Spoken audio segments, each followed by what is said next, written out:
Okay, Just hello checking in. everyone, this is me Muhammad Miniswala and I am a student and assistant facilitator at Rehan School Lahore campus, level 1 student batch 4 and I am currently from Lahore, Pakistan. So this is my short introduction. So hello everybody and hello Miles. Hey, good to hear from you, Umar. And hello to everyone watching. Glad to be here with you at Rehan School in Lahore.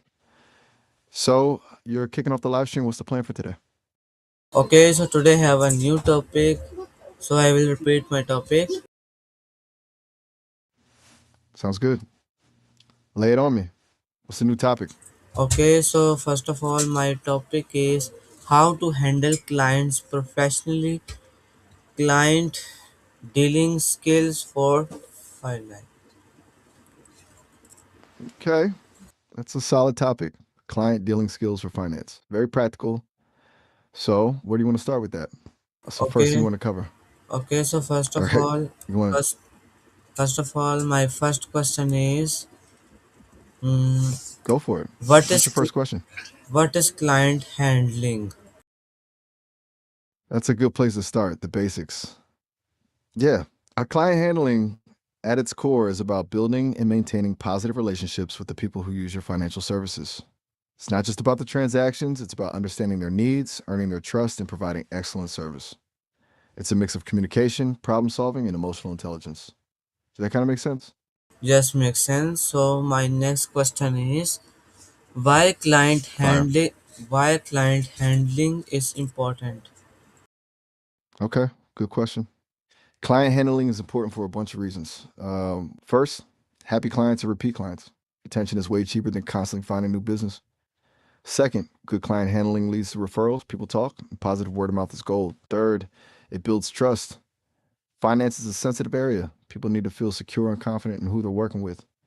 Finally, it helps you understand your clients better so you can tailor your services to their needs and ultimately provide more value. Does that land?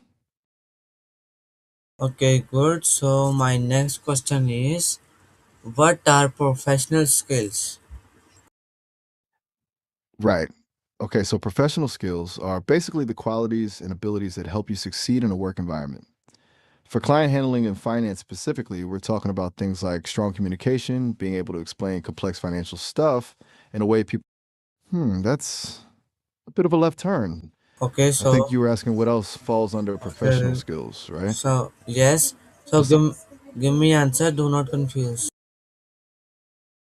got it. No confusion. Besides communication, professional skills for client handling and finance include active listening, really hearing what clients are saying, problem solving, empathy, understanding their concerns, and attention to detail, integrity, and ethical conduct, and finally, time management.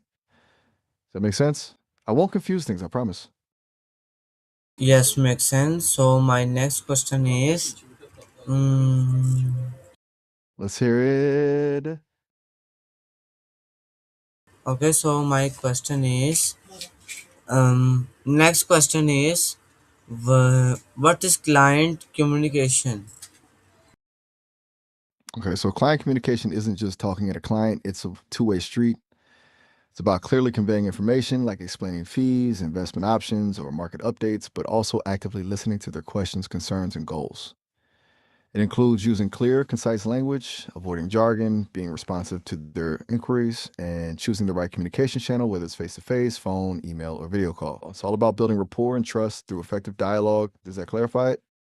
Yes. So my next question is, mm, what is Bring it first? on. What is first impression? Okay, good one. A first impression is the initial feeling or opinion someone forms about you and your company within the first few seconds of an interaction. It's huge. In finance, where trust is everything, a positive first impression is critical. It's made up of things like your appearance, your body language, how you greet them, and the first few things you say. You only get one chance to make a first impression, so it's important to be professional, confident, genuinely friendly. That make sense? Yes, makes sense. So my next question is how to talk to client. All right, so how to talk to a client. Okay, a few things. First, prepare. Know their financial situation if possible. Second, be genuinely interested in their needs. Ask open ended questions. Third, listen actively, don't interrupt. Fourth, speak clearly and avoid financial jargon. Use plain language. Fifth, be patient and empathetic. And finally, always be professional and respectful. It's about building a relationship, not just closing a deal. Does that help? Yes, wonderful. So, my next question is All right, hit me with it. What's the next question? okay. So, next question is my what is client expectation? Good question. Client expectations are basically what clients believe they should receive when working with you. In finance, that includes things like honest advice, transparent fees, regular updates on their investments, and a clear understanding of risks. Meeting and ideally exceeding those expectations is key to building long term relationships and a strong reputation. It's about being reliable, proactive, and consistently delivering value. Make sense? Yes, makes sense. So my next question is what is service delivery? Delivery. Okay, service delivery essentially refers to how you actually provide your financial services to the client. It's the whole process from the initial consultation to ongoing management of their investments. It includes things like setting clear expectations about timelines, providing regular reports, responding promptly to inquiries, and ensuring a smooth and efficient experience for the client. Basically, it's making sure you're fulfilling your promises and providing the service they're paying for in a way that's professional and reliable. Does that clarify it? Yes. Awesome. Okay, so my next I think you might be saying, okay, so next question is what is professionalism? all right, let's break down professionalism. It's a combination of qualities and behaviors that demonstrate respect, competence, and integrity in a work setting. In finance, that includes things like maintaining a professional appearance, being punctual, communicating clearly and respectfully, adhering to ethical standards, and demonstrating expertise in your field. It's about creating a sense of trust and confidence with your clients and showing that you take your responsibilities seriously. Does that make sense?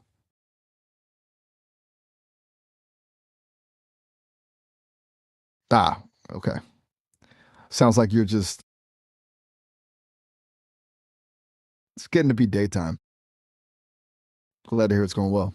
Anything specific that's good? Gotcha. You're saying things are flowing nicely. Sounds good to me. Okay. Okay, Want to keep so going with the client handling questions or switch gears? Ready when you are? Shoot. okay, so my next question is why clients leave fas- Okay, that's a really important. freelancers. Right. Why clients leave freelancers? Okay, a few key reasons. Poor communication is a big one.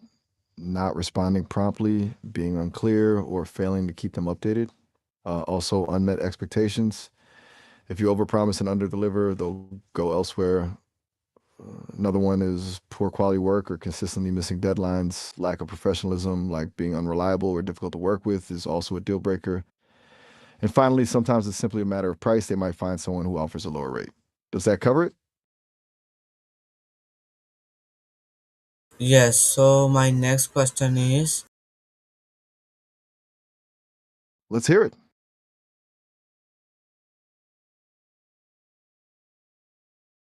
okay, I so think you might be asking if I understand so far. Is that right? You want to know oh, if I'm following along with the questions? no, All right. I have What's the next? more questions. So okay, first of all, Okay. Excellent.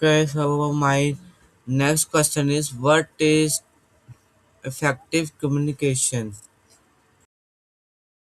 Okay. Effective communication. It's more than just talking, it's about getting your message across clearly and ensuring it's understood. It involves actively listening, using clear and concise language, avoiding jargon, being mindful of your body language, and tailoring your communication style to the specific client. It's a two-way process with feedback and clarification, ensuring everyone is on the same page. It's about conveying information accurately and building a strong connection with your client. Make sense? This makes sense. So my next question is what is tone in communication? Uh, Good question. Tone of communication is how you say something rather than what you say. It's conveyed through your word choice, your pace of speech, and even your writing style. A professional tone in finance should be respectful, confident, and empathetic.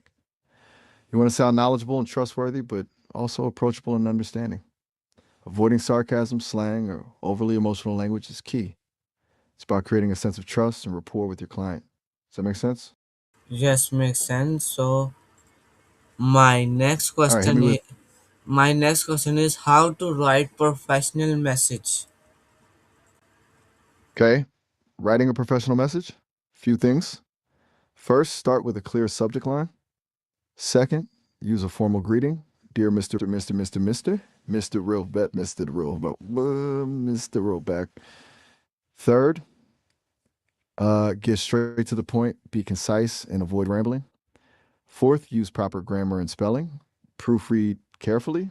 Fifth, maintain a polite and respectful tone. Sixth, end with a professional closing, sincerely or best regards. Finally, include your contact information. It's all about presenting yourself as competent and trustworthy. Does that cover it? Yes, very wonderful. So my next question is what is listening skills? Wonderful. Okay, so listening skills. It's more than just hearing the words someone says, it's about truly understanding their message. Active listening involves paying attention, making eye contact, nodding to show you're engaged, asking clarifying questions, and summarizing what they've said to ensure you understand correctly. It's about making the client feel heard and valued and gathering the information you need to provide the best possible service. It's a crucial skill for building rapport and trust. Does that make sense? Yes. So my next question is how to understand clients. Okay, a good one. Understanding clients goes beyond just knowing their financial details. It's about taking the time to learn about their goals, their values, their risk tolerance, and their life circumstances. Ask open ended questions like, what are your long term financial goals? Or what are your biggest concerns about investing? Pay attention to their body language and tone of voice. Put yourself in their shoes and try to see things from their perspective. It's about building empathy and showing them you genuinely care about their well being. Does that help? Yes. So my next question Bring it is on. what how to avoid un okay. So Avoid what? my next question is what is response time? Okay, response time. In the context of client handling, response time is how quickly you reply to a client's inquiry. Ideally, you want to respond as quickly as possible. Within 24 hours is generally considered good practice, but even faster is better. Clients appreciate knowing their concerns are being addressed promptly. Ignoring emails or taking days to respond can make them feel undervalued and lead them to take their business elsewhere. It's about showing respect for their time and demonstrating that you're attentive to their needs. Does that land? Okay. So my next question is how to improve communication. All right, good question. To improve communication, practice active listening, uh, really focus on what the client is saying, and ask clarifying questions. Work on your clarity and conciseness. Avoid jargon and get straight to the point. Pay attention to your tone of voice and body language. Seek feedback from others on your communication style. And finally, like practice empathy. Try to see things from the client's perspective. Continual self improvement is key. Make sense? Yes, makes sense. So my next question is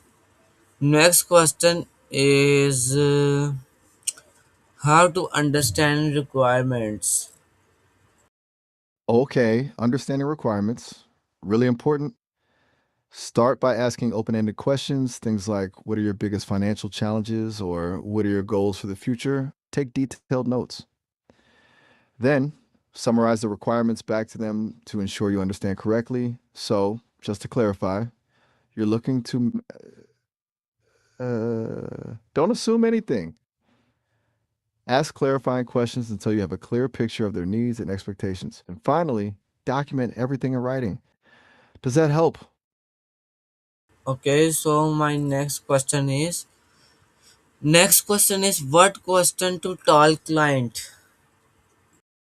Okay, what questions to ask a client? Good one. You want to start broad and then get more specific? Good starters. What are your financial goals?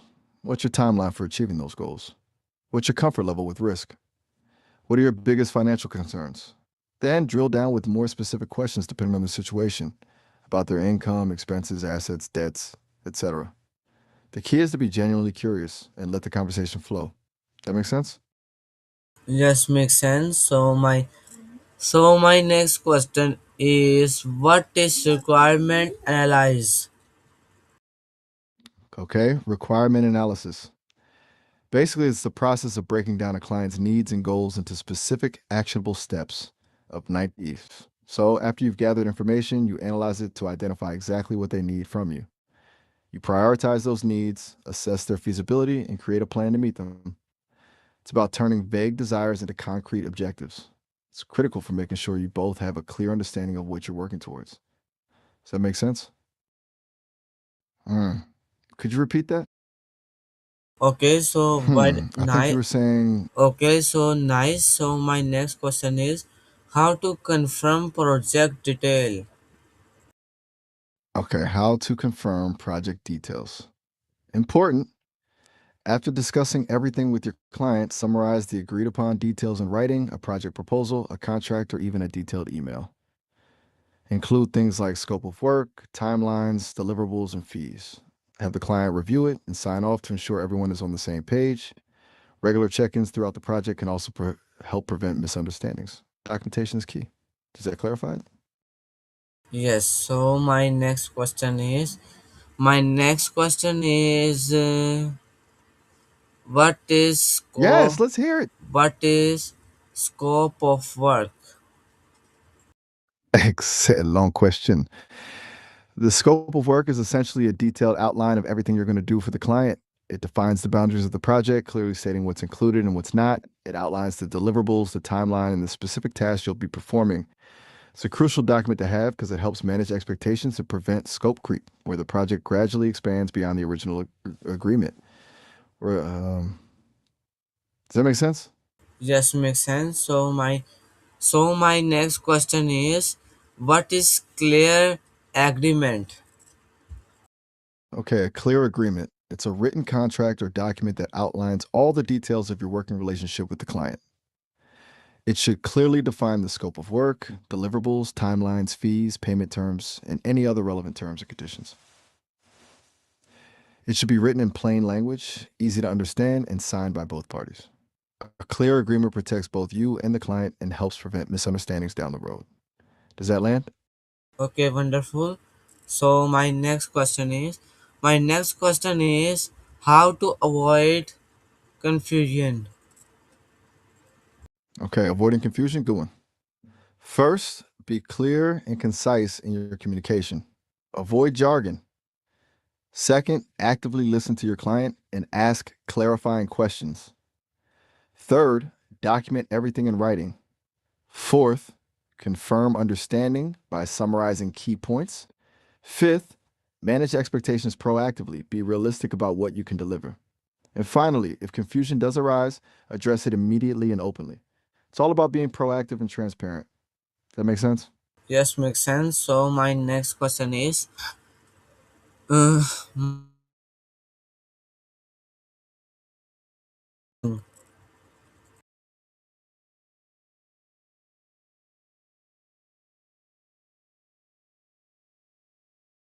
are you hear me?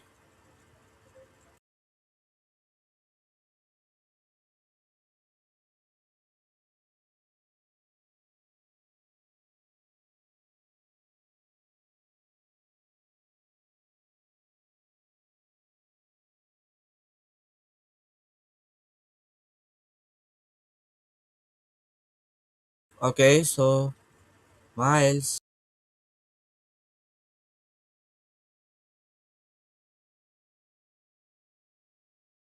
Okay, don't worry.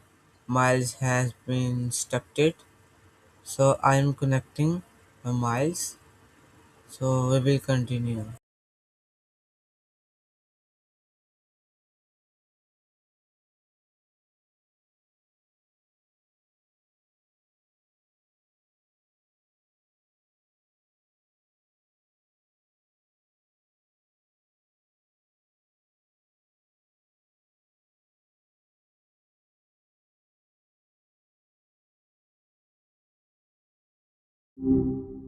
Hey, what's up? Okay, so we will continue. So my next question is, what is project planning? Okay, project planning.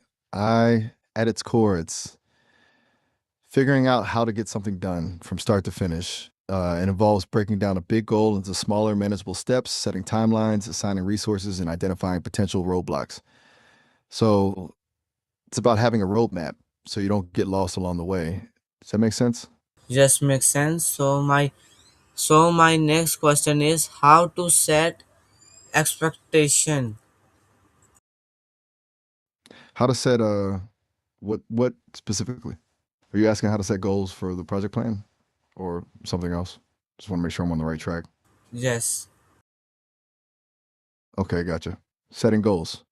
A good framework is SMART goals: specific, measurable, achievable, relevant, and time bound. So instead of saying, I want to get more clients, a SMART goal would be, I want to get 5 new freelance clients through Upwork by the end of May. That gives you something concrete to work towards. Does that help? yes. So my Awesome. next question. Okay, so my All right, hit next me. question is, what is difficult client?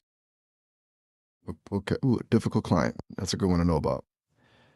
Basically, it's a client who makes your job harder than it needs to be, slow to respond, overly demand. Sounds like you were saying I can. What can you do? Or were you going to ask something?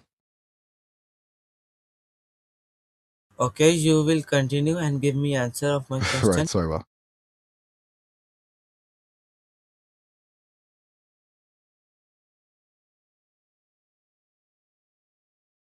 Okay, so back to difficult clients. As I was saying, they might be constantly changing their minds, slow to respond, overly demanding, unclear with their expectations, or even just generally unpleasant to work with. So anyone who consistently creates frustration or stress for you, knowing how to identify and manage these clients is a really important skill. Does that make sense? Yes, makes sense. So my next question is, how to Let's hear it. handle and how to handle angry clients. Okay, handling angry clients. That's a big one.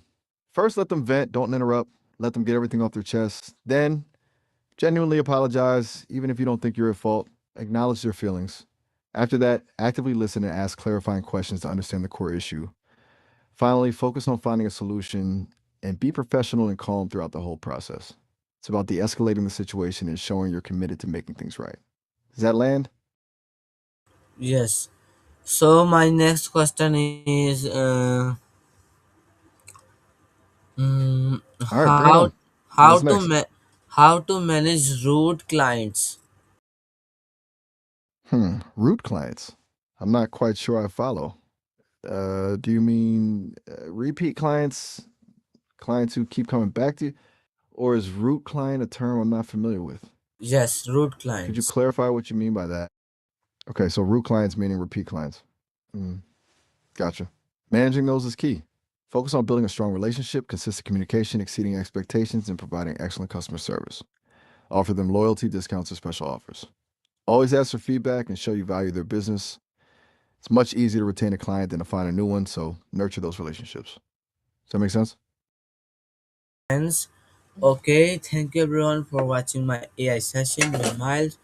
If you enjoy, so you can like, share, comment, and subscribe if you want to watch live No videos problem. on YouTube, so you can subscribe and click on our notification so you can receive all my videos with Miles. So Miles, over to Sounds you. good. All right, have a good one.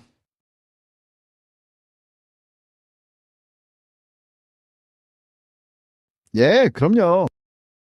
Okay everybody, okay Miles, Allah Hafiz. Allah Hafiz. Take care. Very motivational conversation with you. Glad to hear it. That's really nice of you to say. Always happy to Oh, chat. okay, Allah Hafiz. Allah Hafiz.